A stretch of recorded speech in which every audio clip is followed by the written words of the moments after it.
DFW, yes.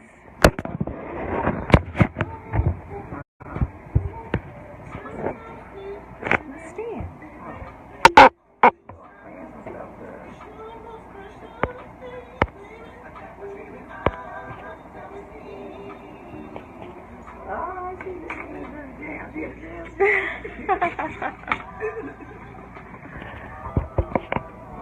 Make sure I can see you. Oh, you looking at yourself? Right now, but I just turned it on to you. I'm on Facebook Live. She on Facebook Live. She doing all kinds of extra. Good morning, Abby. Nothing? Yes, so in a few minutes. All right.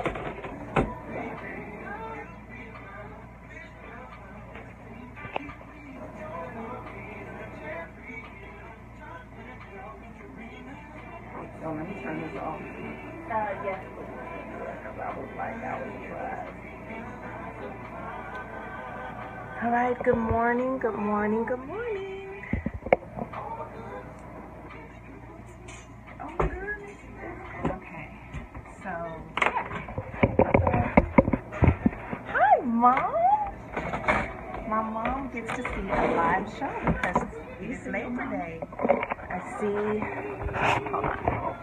This is how you know who's joined. Yeah. Say hi to my mom. Hey, Mom. All right. Okay. So good morning, Shantara McBride, Marvelous University. We are live at DFWI Radio. We'll be starting very soon. I have a very special guest with me. I'm so excited.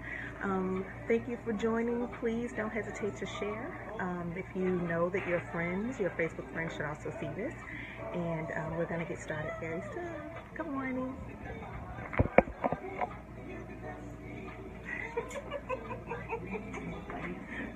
Hilarious. Okay, so I'm going to sit this here. So sometimes I'll turn it perfect, and that's great. Hey, good morning, Angela from Maine. Good morning. Okay. Y'all so technical. Technical? You gotta run a business, you better be Y'all technical. fans, I hear you. I can see your name, Mom, but don't worry, I can't see a video of you. So just your name. My mom's like, can you see me? Oh, Not your video, just I can just see your So name. she can hear you? She can hear me, yeah. But you, okay, that's so cool. Yeah. You know, JJ not on Facebook, so I'm not. I don't know how she avoids social media Because it's just with weird. all the people that you know, I'm not here for it. all the people that you I know. promote my radio station on there, but not my personal. Oh, yeah, I don't. That's too much to check. You know. What? I was on one day when I'm not doing the things I'm doing. I'm gonna do this. And you know, I keep All right, telling Tim, them. we're gonna start the whole show off with the record. Okay, but So I you don't wanna want do the it? whole thing. How much do you want? A minute. A minute? 30 seconds. Okay. Okay. Man, you the type of person you can't take to a casino, out to eat. I know. None of that. You know Okay. why? Because I don't want it to be too long. Okay. So What you want? About 30 seconds or a minute? Which one you want? let's do 30 seconds, Okay. and then I'll see how that feels. Good morning. Brandy just got on. She said, hey. Hey, Brandy. Okay. Can I give a shout out to Becca? I sure can. Hi, Angela. God, I cannot believe she's in college. Good morning, Becca, starting your first year at DePaul. Oh, there's someone I want you to meet who's a student at DePaul. Angela, remind me to get you that information. I have a wonderful student who's in her sophomore year at DePaul, so remind me. Lauren joined. Hey, Lauren. Shout out to my Say, hey, daughter. Good morning, Prashant. Good morning, y'all. Hey,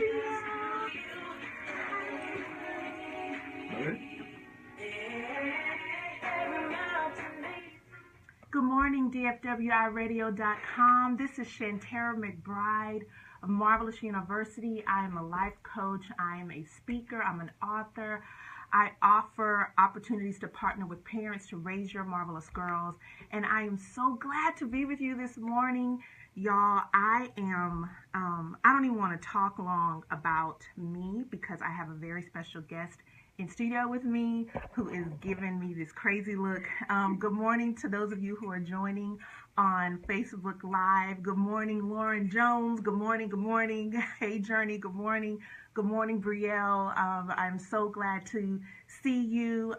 Good morning, good morning. Good morning, Kai. To everyone who has joined, thank you so much. And for those of you who are with us on DFWIRadio.com, thank you for joining us as well.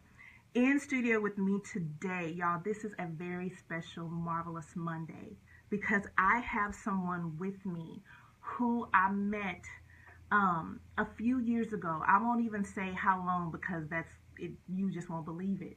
But I met her my freshman year at SMU, and she was actually at that time in the Office of Housing and Residence Life, and I went in there probably for an issue.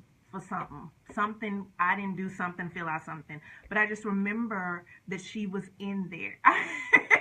So and I don't even know if she was the person to solve my issue. I just knew that she looked like me and that she was someone that I knew I could trust, and I remember just going up to her and explaining my issue. I'm sure I wasn't clear at all, and I just remember she helped me. And then my freshman year, and this is at SMU. My freshman year, that is when I experienced my first real, I don't even want to call it experience. I had my first bout of real racism as a freshman at SMU. And this is someone who was born and raised in Dallas and just had never, I don't know, maybe I just missed it, but but SMU woke me up. And so my freshman year, I had a situation and I didn't go to the Office of Multicultural Education. I didn't even go to the Student Center. I went to the Office of Housing and Residence Life because I knew that's where I would see this person and she would help me and she would hear me, she would see me, and she would fix it. And so I am proud to know her. I love her so much. She is my mentor. She is my friend. She is my sister. If you have ever been on SMU's campus, you know who I'm talking about. Y'all, I have with me in studio the real live Jennifer JJ Jones. Y'all, oh my goodness. Good morning, JJ. Good morning, Shantara. Oh my goodness. Y'all, we're going to get through this without crying. No, but we're gonna try it. We're gonna try. Y'all, I asked JJ to come because if you are following me on any form of social media, you know that last week I made a big announcement that registration is open for the Marvelous Girls Summit, the second annual Marvelous Girls Summit, even though Brandy says this is the third annual because she thinks I've done this before somewhere. Right.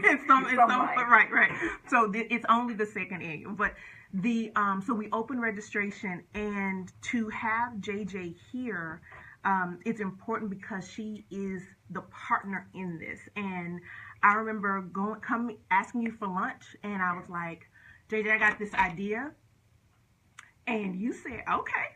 I did. She looked at me crazy. I did because I was like, you think this good? You think this is good? Because I just had this vision. I had this vision. The Lord had given me this vision, and I knew it needed to be implemented. I knew it was supposed to be on SMU's campus. I knew it was supposed to partner with college-age women. I knew all of that, and she said, "Yeah, we gonna do it."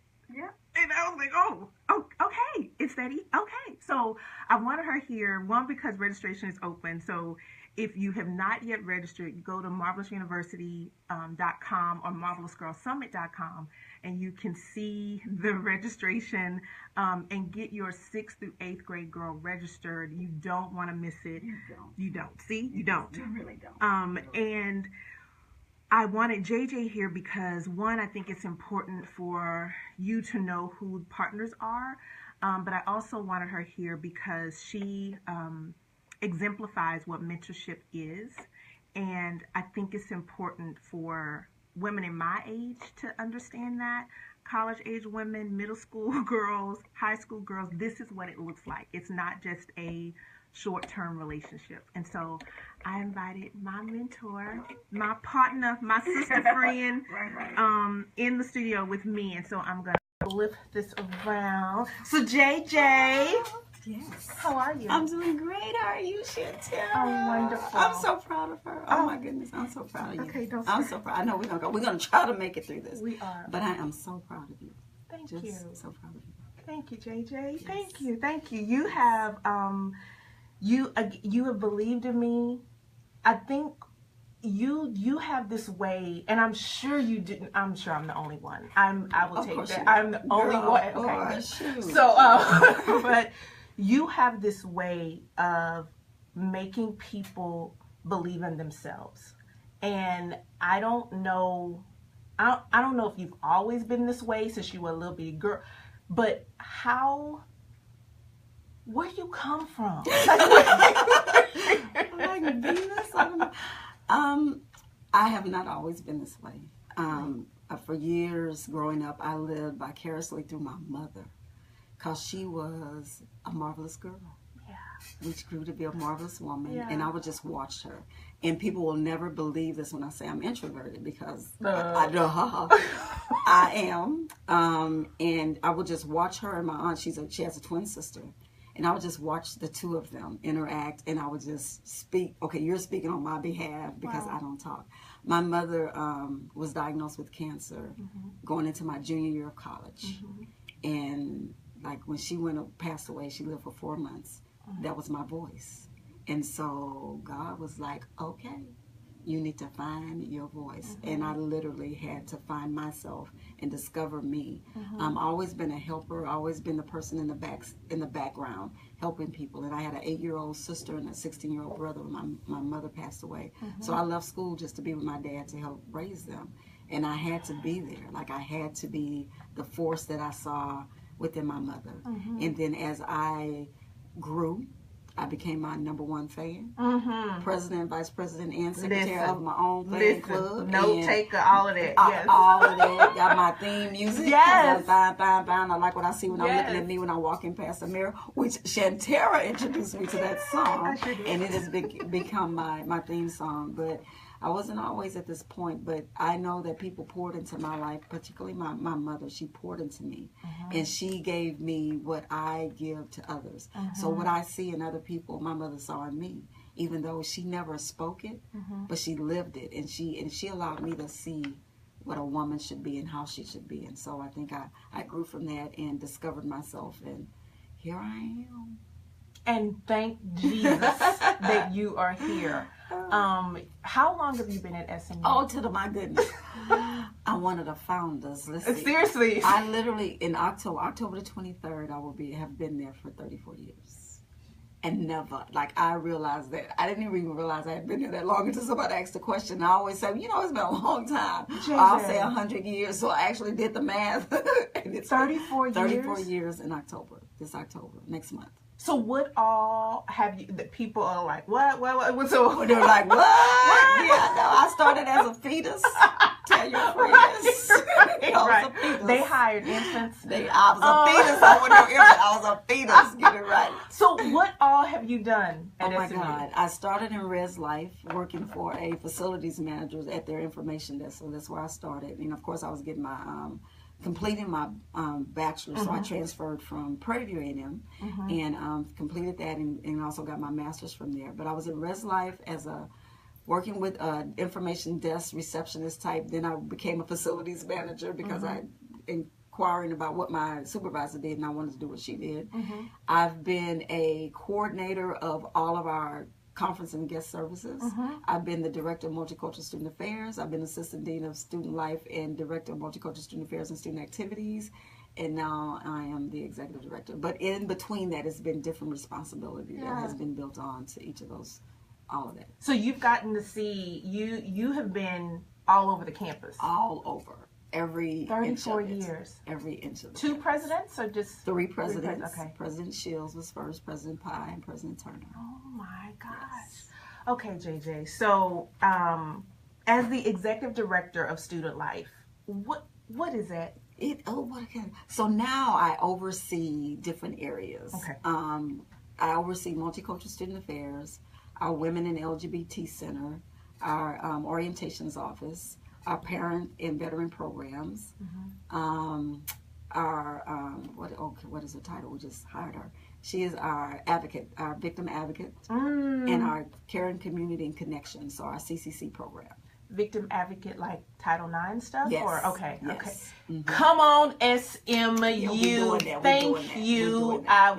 We may circle back, but I probably are doing that. But thank goodness. Yes. I was talking to some coaches a month ago in Tennessee at Vanderbilt, and I was talking about how we don't talk to young people about sex, about sexual assault, and instead we usually wait until something happens, and we don't do a lot of prevention, especially in talking to boys. Mm-hmm. We talk to girls about how not to get raped, how not to have sexual assault happen to you, but we don't talk to boys at all. So I'm looking forward to seeing how. Yeah, we talk about it and actually do a program called Let's Talk About It that we give to all incoming first year students have to attend this. And it was all in your face this year. I mean, it was a really honest program. It used a language that our students use. Some people were kind of shocked by. But we talk about it. We talk about it over and over. We see all of our student athletes, male, female, all of them. So they're inundated with this.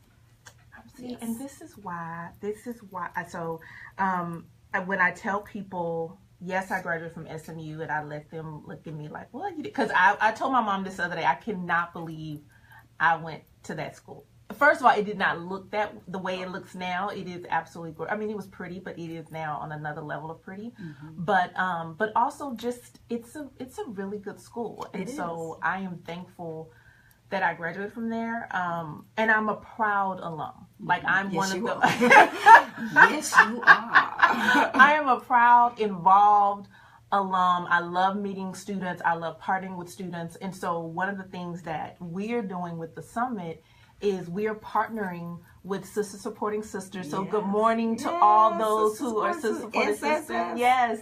Why is it important for college-age women to partner not with just Marvelous University, but to be in partnership with middle school girls? Why do you think that's important from a school's perspective? I mean, I believe that too much is given, much is required. So those students have to give back to the community. And those middle-aged students are in an awkward age. They need mentors. They need to hear that what they're going through isn't just for them. Like everybody has been to that point. And I think our SMU students are able to articulate that and share those stories with them. And they love it. They absolutely, positively love it. And it keeps them engaged. And it keeps them, you go to class, you do your thing, but there's more to it than that. You have to give back to where you came from. And then the community in which the school is housed, you have to give back to that community. Yeah, I know. I mean, I was a Girl Scout, and I love being a Girl Scout. And I think I did some community service in high school. I think I worked, but I think I did community service in high school. But college, like that is where I really understood what it meant to be a part of not only a campus community, but the community surrounding me. And not only when I joined my sorority, good morning, all members of Alpha Kappa Alpha Sorority Incorporated.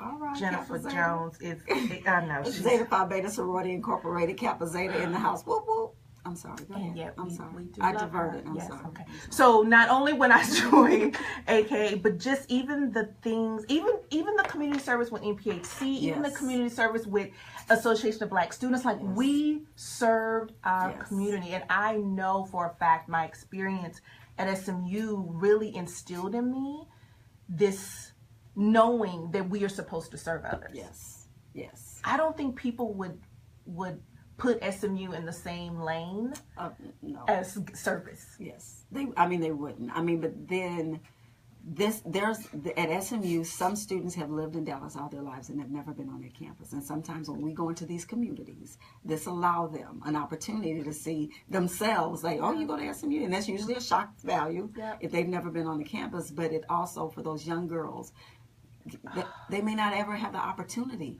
other than this.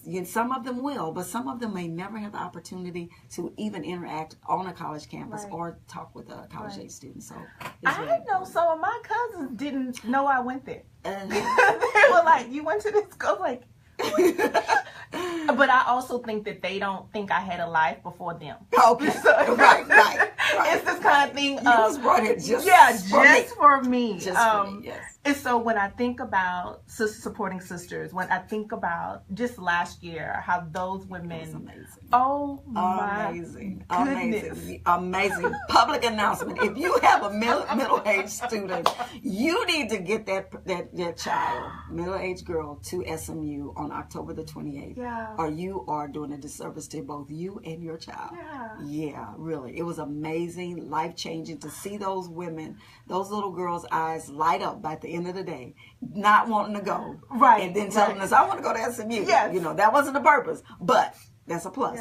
But to see their eyes light up, to know that, oh, these people really truly care about me outside of my family. There's people that care about me legitimately, and they're here for me. So it was a wonderful day. It was wonderful. One of the things I loved was how on the evaluations, there were middle school girls who actually wrote names of their group leaders who were college age women, like these were, and who said she was the best, our group was the best because of our leader, I now want to go to SMU because of our leader, like the impact. And it was a day.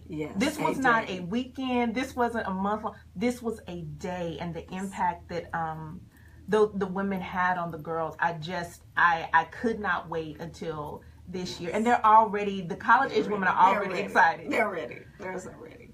Man, what do you love about working with college age people? Because you've been doing you said 34 years. 34 years. I think them not knowing the possibilities and being able to show them the possibilities, not only in their lives, but in their lifetime. Because as I think about, as we kind of transition out, that you are my future. Like you, selfishly, you are here for me. And at some point, I won't be able to decide for myself.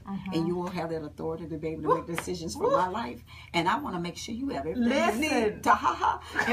You have everything that you need to think about me. Just think about me. Think about that person that you don't even think about. But you have to have the tools to be able to do that and understand that it's not about you. It's not. It's all good that you're getting all this stuff, but it's not about you. It's bigger than you. It's greater than you. And realizing that, and the possibilities of what you can add to the future of the people in the world. I mean, it's real. This thing is real. And I don't think sometimes our students realize that college is a training ground for the rest of your life. The rest of your life. I don't know if people really, like what you just said, the impact of what you just said, because I think when I tell people, I love working with middle schoolers, I love working with high schools, and you get this, oh my goodness, how could you even, why would you, and all this horrible stuff, right? And college age folks, because first of all, they're legal in some aspects, like they can, they are adults, and I put that in air quotes because convenient, when it's convenient, they're adults. Absolutely, because age really doesn't equal maturity. No. Right, so just frontal lobe. We need that to be still developing. It's still developing, right? And so when I think about college age people being responsible for my future, okay, so everybody right now needs the nearest college, the close to you, and start volunteering and get involved. Like, for those of you in the Dallas community, if you are not involved in the SMU Black Alumni, come quickly, because what JJ just said about how they are responsible for us. Like, they are responsible for our future. So them understanding politics, them understanding community, them understanding business, them understanding relationships and how to communicate with other people. Y'all, that's important, because I don't know if you all hear as much about the millennial, like Yes. that word is like a cuss word. Right. Ooh, that you know Right. these millennials, you know Right. these millennials. And if you're not partnering Yes. with them to help them understand Yes. what it means to be in the workplace, but yet you mad when they show up Right. on The your way that job. they do. The way and, that they do. and you look at them side-eyed. yes, but we have Don't say not. nothing. But Don't say nothing. and they get so. I've heard people say, and it could have been me that said it, but they can be arrogant Yeah. in their confidence in what they don't know or what they think, you know. And so I'm gonna say this: if you are not helping to partner and shape, then we don't be scared. Don't be scared, y'all. So find your closest college, even if you are not in the same city or state where you went to school, or I know every school has an alumni association, but the fact that they are responsible for our future. Okay. Anything my life is right. It's about, yeah, so y'all let's volunteer with the young people. Anything that is not your favorite about working with college age folks? Not necessarily working with them, but sometimes I find working with my colleagues that are there for the college age students, I don't see them they say they have a passion and they care, they're student-centered, and sometimes they don't respond like that. What do you mean? It's about, they're doing a job. Yeah. What I see in it, I'm doing a job. I'm not going to go the extra mile. I'm here from 8:30 to 5, Nope. and I'm going to put it in, and then I'm going to be gone. And everything centers around them. Scheduling their meetings with the students centers around them, which I totally understand about work-life balance, and I don't need to be there at midnight for a meeting. True.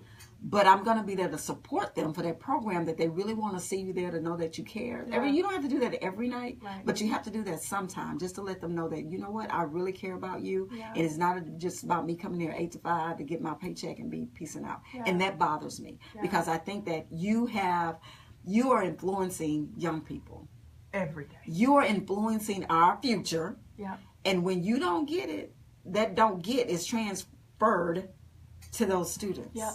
And I think a lot of our issues and a lot of the things that's going on with the world are our older folks checking out. Just like you're saying, they check out. Yeah. They check out, they don't want to be bothered. They just whatever. And who's supposed to partner with them? Who? Right. That's on us. Train a child in which Yes. they should go, and Yes. when they get older, they won't depart. You're not training nobody. You can't even train yourselves. And I think sometimes I find myself educating the people that should already know. Yeah. They're in a field. Student affairs is a field where you have to know. You But don't is know that taught? everything. Is it taught though, or is it something you go to seek to learn? Well, they teach theory. Yeah, but theory A lot of without practice is garbage. But then your theory and your practice and what I believe myself personally always collide. It's always going to be a collision. So you usually see that at the workplace. Because I'm going to put out to you what I really believe more than anything. Absolutely. Not me myself. Absolutely. But it's going to be about the rules. I'm going to stick to the rules because that's what the theories say. And that this student is going through these stages and I'm going to watch the stages. But some people, that's not for everybody. Yeah. You can't, there's not a one size fit all. But you have to have relationships with the students. You don't have to be their best friend. You don't have to hang out with them. Not like that. But you have to gain their respect, because if you don't gain their respect, they're just going to tell you what they think you want to hear, and that's all. And you will not be able to infiltrate their psychic to be able to give them the tools that they need to take care of me when I can no longer take care of myself. And we back to Did that. I go back because there? That is Did I key. go back there? Did I go back there? I'm just That saying. is key. I'm just saying. So when you talk about I think back to being a student on the campus, and there was probably 1, 2, 3, 5, maybe 3, maybe 5 adults who look like me, that I could think, Quita, you, okay, maybe 2. Like I'm saying, but listen, so when I think about how you all showed up to our stuff, to our programs, and again, it wasn't there to give us a side eye about our programs. It was there to say, hey, I'm here, I support, you good.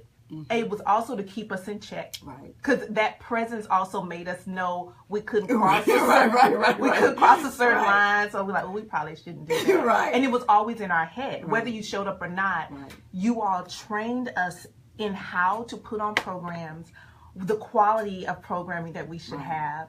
And then I will also say, as a first-year student, I remember looking at the seniors as if they were like real grown. Right. You know, like Right. they had looked up to so them, much yes. experience. Like, I will not ever forget my first year and seeing Brian Hoskins. Yes. And Hopscotch. listen, him, I remember like Carlton Green, like Yes. these, Katana, like Yes. Nisha, like these were folks that I saw as a freshman. And I was Yes. like, they got real it going grown. on. They got it They going on. real grown, Right, right. and I don't know. So however they learn, I need to learn. And so they are the ones that guided us to you, to Queen. Like they took us to the place, and we just knew to listen to them, and we trusted that they were giving us the right information.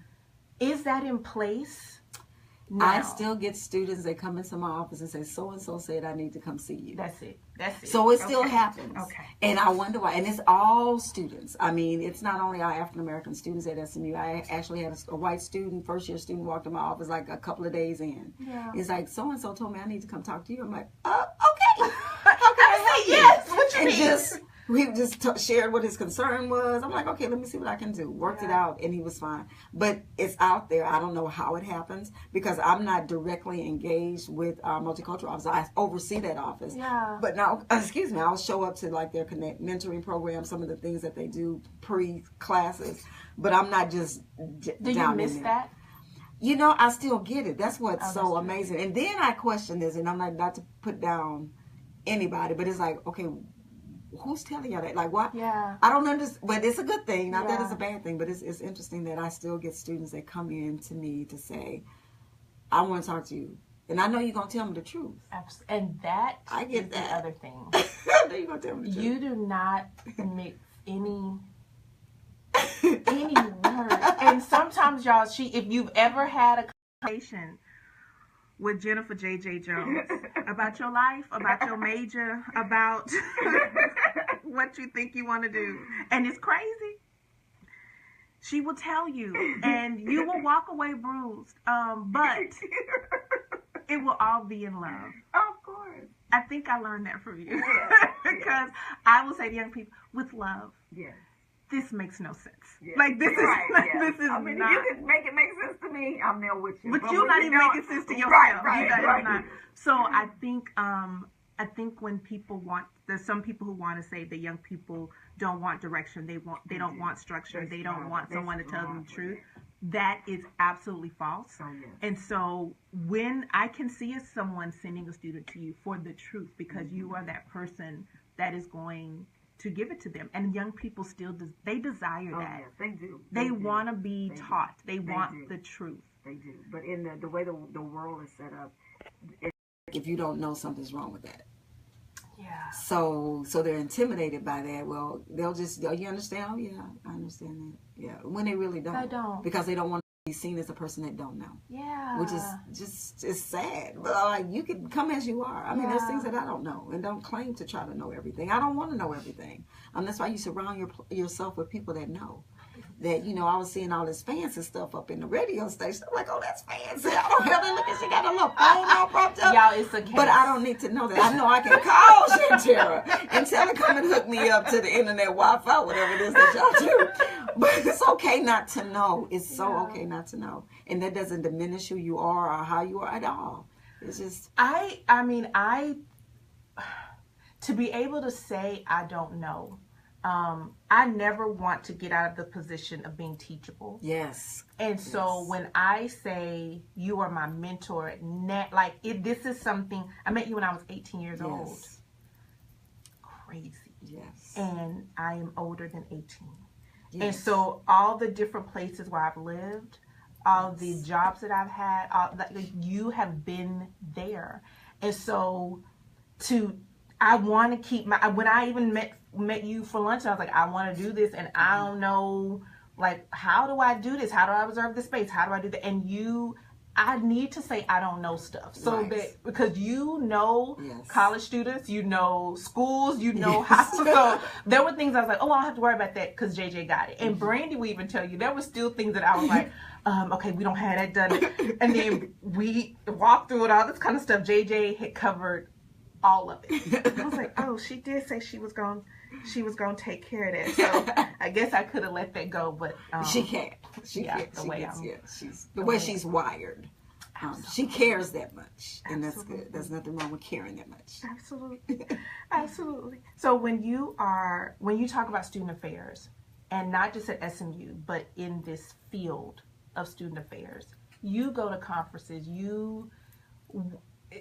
Can you speak to the status of colleges, or what do you see that is going really, really well, and what do you see that's a need for this for higher education, I should say? I think that's not so well in my perspective is the whole business aspect, that you're taking colleges and it's turning more into a business. Like you have a consumer, which is your students, your customer. And is that the language? No, it's not the language, but the actions Okay. show that. And I don't think I care about that. I mean, I think SMU, one thing that quality that SMU has is that it's so hands-on that you're going to always be able to reach somebody. But through our changing and looking at what we do at SMU, we've downsized the university considerably to give more back to the academic side of the house, which is great and wonderful, but I think you lose some of that personal touch. So you don't have enough employees that are around that can give that hands-on, personal, students probably are getting a lot of, you come back here or email me. Or go to that building or go to that. Yeah, so it's a lot of that. And I think that's across the country because I hear that's happening across the country because college is expensive everywhere. And so I think it's going to get to a place where only those that can afford to go to college are going to be able to go to college. That's where we're going. That's the road that we're going down. I don't think that's the intent, but that's where we're headed. But it's become this status. Yes, it is. I mean, intentional or not, but that's where it is. I mean, because even the SAT, average SAT at SMU, I think is now 1380. ACT is 30. So you're getting some high stake, wonderful brainiacs that are coming to all institutions. Listen. And for SMU, everybody wants them. And if I had to apply to college right here, right now, I wouldn't be able to get it. I wouldn't be able to get it. Absolutely Yes, I wouldn't be able to get it. not. So it's different. The students are coming with 30 hours of credit from high school already. 30 hours of credit. They're involved. I had this student that said that he sold some type of gadget. He's in engineering to the United States Army Army. That they're buying this thing that he created, got patent. He's a 18-year-old. So we get a lot of those. We get a lot of those students who are coming to college now. So they're coming with all of this stuff that you're like, wow. So why, and I hear people say this all the time, why go to college? Because it's just the way the society is set up, that now that's the way it's set up. You still need a degree. You need a degree. Like you need a degree to hear for people to listen to you. You may go on Shark's Tank and pitch your thing and not have a degree, and voila, there you go. But people still, they're still seeking that. Because you have a number of students that are going straight through bachelor's, master's, PhD, and have no experience. And they're in the field making decisions and giving advice. I mean, not to discredit those that got it, understand it, but there's some that don't.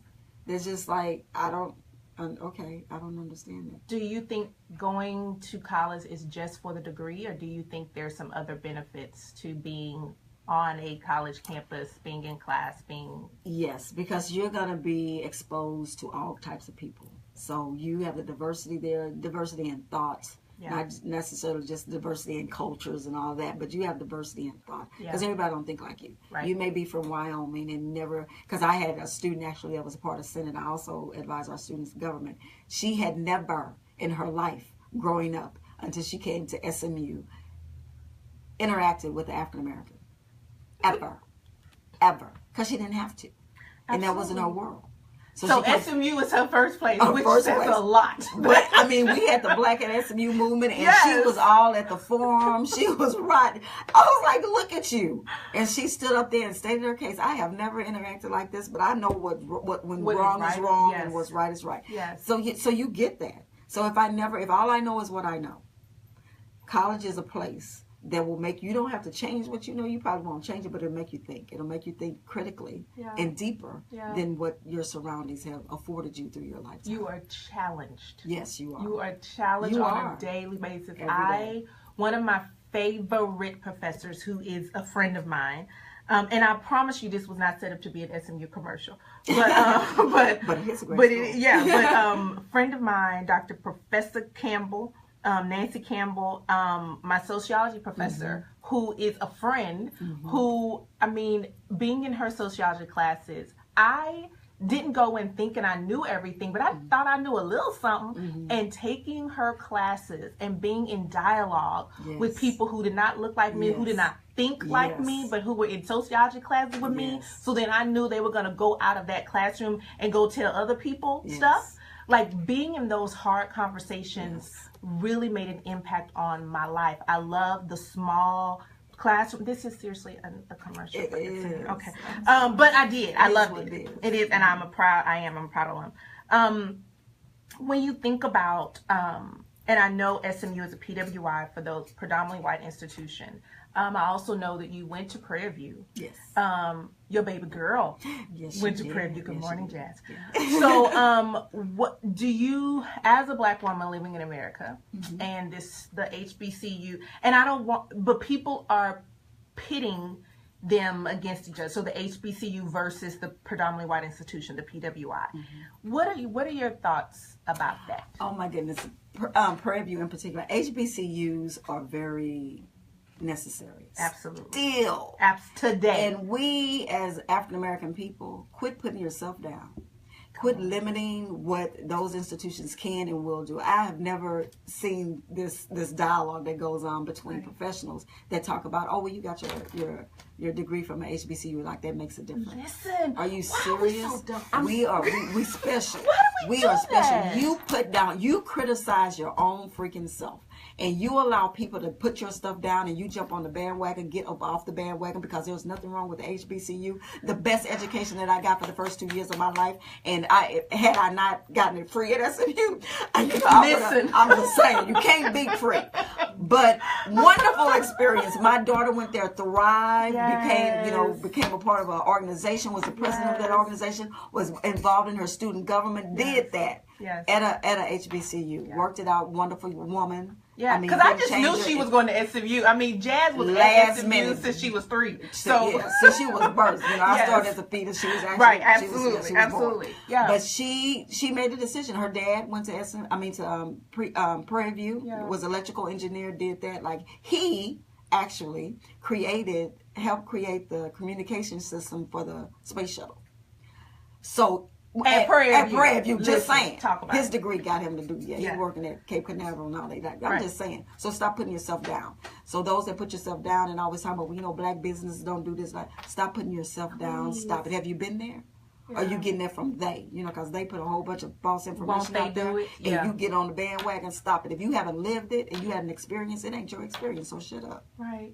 We do that. And I don't. All the time. I mean, and I tell people this all the time. Yes, I was a student at SMU, but we would road trip everywhere. Yeah. Everywhere. Let me try to tell your secret. My mama, she's listening. Hey, good morning. Yeah. But we would go to people. And then one of my my friend since I was 5, Janita, she went to Prairie View. Yes. And so being able to go to, and she is an engineer. The life that she has had from her undergrad experience at Prairie View, like I can name about 50 successful working amazing black folks that went to HBCUs. And so this idea of how our noses turn up when someone says that they are interested in the HBCU, unless it's the unless it's the top, I think it's the top 5. And then when people say their names, everybody's like, oh, whatever. But right.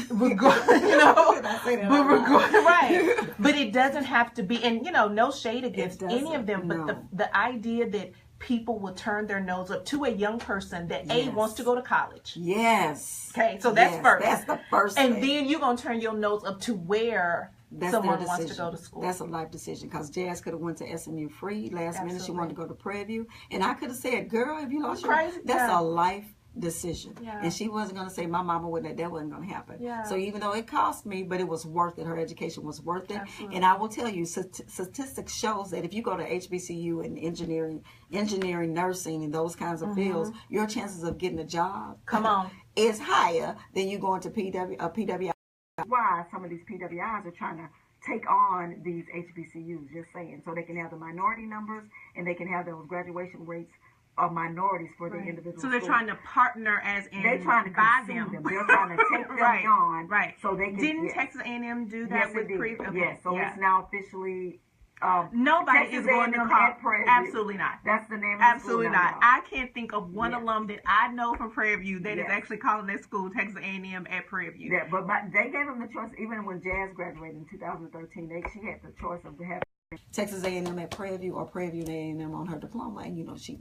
Prairie View A&M. Exactly. So that's what they're doing across the country. Yeah. Just because they understand the value. So they're not even trying to call them HBCUs anymore. They call them African American serving. Absolutely not. Serving institution, Hispanic serving institution. Historically black college and universities. They trying to. So this is what's interesting about that. So black folks want to turn our noses up to HBCUs. However, those who own the Texas A&Ms understand the value of HBCUs. They understand, but we don't. And yet we don't. What's wrong with us? Have a seat, y'all. Come on. What's wrong with us? You don't understand the value of yourself. You're putting down yourself. But yet they see it. I don't understand. They. And it's with everything. It's not just with education. It's with music. It's with clothes. It's with culture. And yet we don't see it. We don't see it. Come on, y'all. We put ourselves down every day, all day. And we want to transform ourselves in something that we haven't been. Historically, we haven't been there. We don't want to live the legacy of the African American people, the black folks. We don't want to live that legacy. We want to interject it with all this other stuff and water it down, and then look at other people of color, black folks, and put each other down. Every day, all day. I see it every day, all day. They talk ghetto. Do you realize, let me just go here let me divert for 2 seconds. So do you realize when we were brought over here to the United States of Americanas on the boats, that we spoke languages? We had a language. Yeah. And with every language, as you transform into this other language, you have a dialect. Like that's why you say the words the way you say them, because this isn't our native language, people. Yeah. So why are you talking about speak correct English? We're not from London, British. We're not Brits. Right. We're Africans. Just saying. And so of course our English will not be perfect. Right. Why are you putting that sister down? Now, sometimes we can't be over the top. Right. I'm not talking about that. Right. I'm not talking about that. Right. I'm talking about the person that has excelled, doing what they want to do in there, and you criticizing. You want to bring them down. You're criticizing the word that they just articulated because they didn't say it the way that you thought that they should say it, that somebody else told you how to do that. That annoys me so much. I see that in classrooms. Yes. I see that when I go to middle schools and high schools, and I see, because we are able to have eye conversations, so you can see when somebody is making fun of somebody else. Oh, yeah. And as the speaker, as the person talking, it takes all of me not to clown. Yes. But it is something where you understand also that that's a insecurity within that person. Totally. And it's taught. Oh yeah.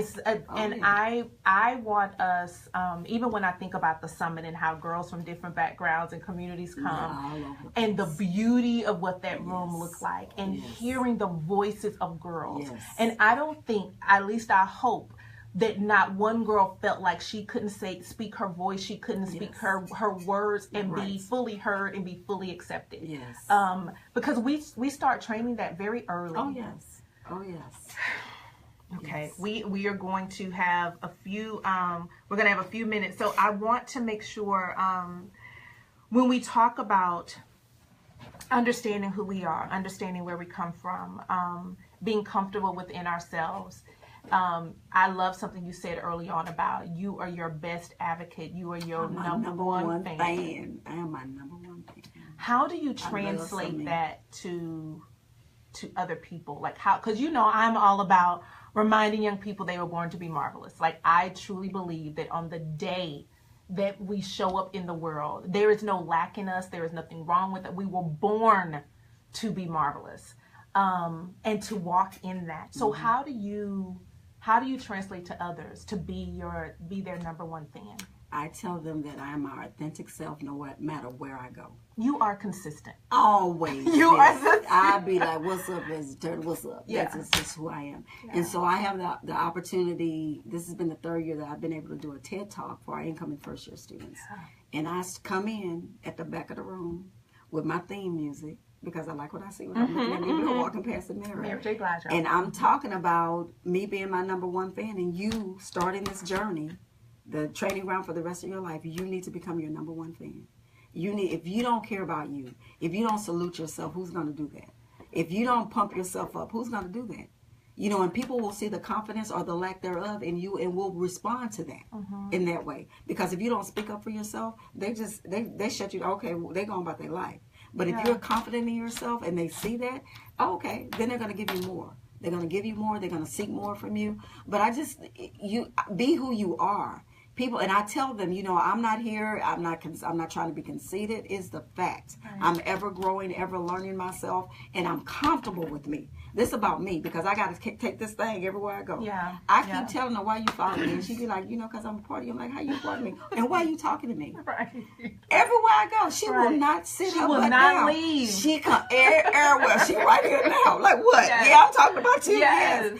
Everywhere. And if I'm not comfortable with that, how can I be comfortable and give to anybody else? Yeah. It starts with you. It starts with you. And if you're not comfortable with that thing that you sit with every day, that's in your lap, that's right now, that's making you who you are, then it's a problem. But get comfortable with that person. Get to know that person. Know how that person is going to respond to things, and stay there. Yeah. Don't allow people to define you or recreate you. Or you just stay right where you are. Because this is who I am. Take it or leave it. You don't have to take me. I'm not forcing myself on anybody. But this is who I am. And this is how I come. And it's not to offend. It's just real. It's keeping it real.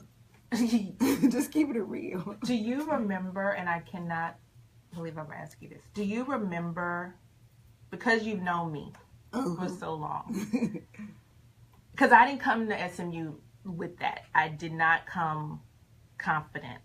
I think I performed very well. Do you remember when you thought I was comfortable enough with myself? Yes, I think it was when you became president. Oh. When you became, because you didn't have no choice. Right, that's true. Like you were leading others, your peers, and you had to be there. You had to be present. You had to be understand. You had to know. And it was then that began to develop. I think as you left the city, that just you became a little firecracker after you left there. Like when you went to Maryland. Oh girl, I'm like, who that girl is? Who that thing right there? That thing right there. Yeah, and it's ever evolving, and that's what you should be, ever evolving. You're never done, because if you're done, you ain't even here. You ain't on this side. Right. But you're ever evolving, and it's a beautiful thing to see. Yo, when I tell you again, every major life moment, JJ has been there. Every city, and we have vacations. Yes, the girls trip. The girls trip. Yes, girl trip. And so it is a you are a gift. No, you are a gift. No, you're a gift. Y'all Seriously. are gifts. Seriously, no. Y'all keep me relevant. Y'all are gifts. Y'all are gifts. Everyone that's listened to this show and I have come in contact with you, you have completed me. You complete my life. And if it wasn't for you in my life, I just don't know where. I mean, because you're my ministry, you're my calling. I know that I learned that at SMU, because I never would have thought this little country girl who was introverted, I never would have thought that I would be speaking in front of people. Never. But it's you give me the courage and the confidence because I'm talking to you. I'm talking to you from the heart. Yeah. It ain't about a script. It's not about anything. Whenever I speak, it's from the heart. And it's real. And people can tell that. They can tell when it's real. And I love y'all because the brand is the Shantera. Y'all get it. It's like you are listening. And that's just, what's a better compliment to know that you are here in this space doing these marvelous things with the marvelous girls that mean that you were listening. And that warms my heart. Y'all, this has been, I don't know for you. Well, yeah, I do. Y'all know. This has been an absolutely marvelous Monday. I am blown away at the love, the consistency of who you are. Like that is, and other people have commented, JJ has always been consistent. Like, you are consistent. And I think for young people and I will always be a young person, right? Yes. That consistency is a lesson for us. And it matters. It absolutely matters. It teaches me how to be with young people. It shows me how I'm supposed to be with my mentees. It shows me how I'm supposed to pour in. You set boundaries. You're like, all of that has taught me what I'm supposed to do and what I'm supposed to be. So I love you, for life. Oh my goodness, y'all, we could actually talk for a whole nother hour, but I don't have that kind of time. But again, before we go, please tell the audience again why they need to register their girls 6th through 8th grade for the Marvelous Girls Summit, October 28th at SMU. Opportunity for you to pour something into your daughters' lives, your cousins, your friends, your neighbors. Bring them, because this is an opportunity for them to grow and flourish in a day. Yeah. You'll be surprised what can happen in a day. In an instant. Because the Lord always talking about in an instant. Right now. In a twinkling of an eye. Yeah. We're giving you a whole day to get some fabulous, marvelous pouring into these young people who are our future. Yeah. So y'all, if you've not gone to marvelousuniversity.com or marvelousgirlsummit.com to register, please do that today. If you are sitting there thinking, but I don't have a girl to register and bring somebody, right? Or you could register to sponsor some other girls. I've actually received 2 emails this morning from moms who are single moms or who want to bring their daughters but can't afford the registration. So if you are, if you're single and you're like, I don't have a daughter, sponsor somebody. That'll be your community service for do the that. month. Do that. If you want more information, you can also email me at info@marvelousuniversity.com. So we are going to wrap up for today. Y'all, if you haven't learned anything else today, there are 3 things that I learned. 1, stay connected to people, especially people who are good for your life to pour into. The other thing is, if you are near a college or university, find somebody on that campus that you can volunteer or partner with, or if you're local and you went to SMU, you're an SMU alumni, please get involved in the Alumni Association. And then also, be your number 1 fan. Yes. Be your number 1 fan. There is a purpose within each of you, and live it out. So this is Shantera McBride with Marvelous University. Thank you so much for joining us on DFWIRadio.com. Have a marvelous Monday, y'all. You are marvelous. Bye. Bye. Thank y'all so much for joining us. Please share the video. Thank you. Good morning to everybody. Thank you so much. Bye.